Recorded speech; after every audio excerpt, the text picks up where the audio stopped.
Langsung saja saya ke pakar telematika, Mas Roy Suryo. Mungkin bisa disampaikan bagaimana Anda selaku praktisi dari telematika ini melihat adanya wacana untuk mengaktifkan kembali tilang elektronik, Mas Roy.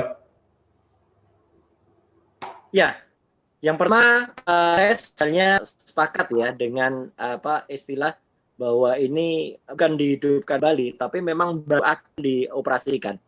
Karena memang yang namanya ETLE atau Electronic Traffic Law Enforcement ini, memang di Jakarta pun ya itu baru diuji coba, dan ketika uji coba itu sepengetahuan saya yang beberapa waktu yang lalu kami sempat diskusi live juga di Kompas TV waktu itu dengan Ditlantas Polda Metro, dikatakan memang tentu masih menerima saran atau masukan dari berbagai pihak.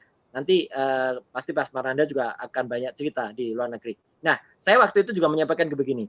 Kebetulan saya pernah juga di Australia, ya, jadi artinya di Perth waktu itu tilang semacam ini memang sudah berjalan, meskipun masih namanya hybrid ya. Hybrid itu dipadukan dengan konvensional. Jadi artinya petugas itu masih menindak secara konvensional di jalan, ya, meskipun tidak memberlakukan tindakannya langsung.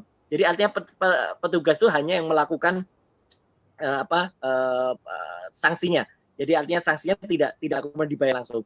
Dibayarkannya ke Dewan Kota waktu itu. Jadi misalnya salah parkir atau misalnya ada pelanggaran marka, waktu itu langsung ada petugas kepolisian yang kemudian mengenakan kita surat denda, tapi kita tidak boleh membayar di situ. Kita harus menyelesaikan di Dewan Kota. Jadi artinya pengendara kendaraan lapor ke atau dengan berbekal tilang itu kemudian masuk ke Dewan Kota membayar pajak di sana. Nah, jadi artinya itu masih ada gabungan antara tindakan yang elektronik, bayarnya elektronik dengan bukti tilangnya itu yang secara konvensional. Nah, di Indonesia ini akan atau diberlakukannya nanti semua serba fully elektronik.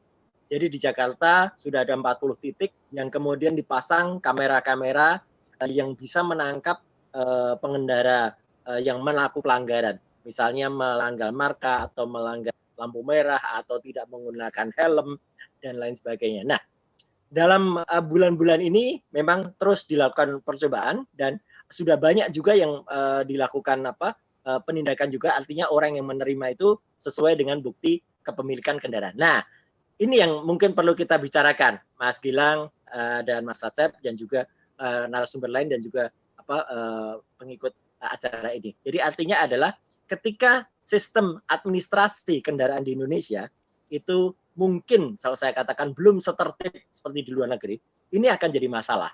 Artinya begini, banyak sekali orang kita itu yang masih kemudian mengakali dalam tanda kutip ya kepemilikan kendaraan itu dengan nama-nama lain yang bukan namanya sendiri. Ini juga akibat sebenarnya kebijakan menurut saya kurang populer ya gitu. Kebijakan misalnya adanya pajak progresif. Saya termasuk orang yang tidak setuju dengan pajak progresif, terus terang saja. Karena pajak progresif itu membuat kita tidak jujur. Pajak progresif itu membuat kita justru mengatasnamakan kendaraan kita dengan nama orang-orang lain. Justru misalnya kejadian ada Ferrari di Jakarta, Lamborghini di Jakarta didaftarkan atas nama orang lain. Saya nggak tahu di komunitas Ignis banyak juga di atas pembantunya enggak ya Mas Eko ya gitu. Kalau tadi merek-merek yang saya sebut itu banyak yang kemudian setelah dikasih surat tilang ternyata yang dikasih surat tilang itu adalah bukan pemiliknya atau dia bahkan rumahnya megang motor aja nggak masuk ya, yang masuk hanya sepeda. Jadi bisa dibayangkan kalau Lambo masuk tuh berarti Lamborghini-nya harus verbal gitu untuk masuk rumahnya, kan nggak mungkin gitu ya gitu. Jadi artinya sebelum administrasi sistem kepemilikan kendaraan itu beres, sebenarnya tilang elektronik ini agak-agak mungkin kurang tepat kalau diberlakukan karena banyak sekali yang menerima itu surat itu ternyata sudah bukan pemiliknya. Yang kedua adalah ketika kemudian yang mengatasnamakan kendaraan banyak didaftarkan sekarang atas nama perusahaan atau orang yang belum balik nama. Sekarang kan banyak kita bisa cek nih reklama kendaraan itu sudah diberlakukan atau belum. Nah, selama itu belum ada tertib dan orang tidak mau balik nama itu karena apa? Karena ada pajak progresif tadi. Jadi menurut saya masih ada beberapa aturan ya. Ini pro dan kontra ya. Tapi kalau saya orang yang tidak setuju pajak progresif karena apa?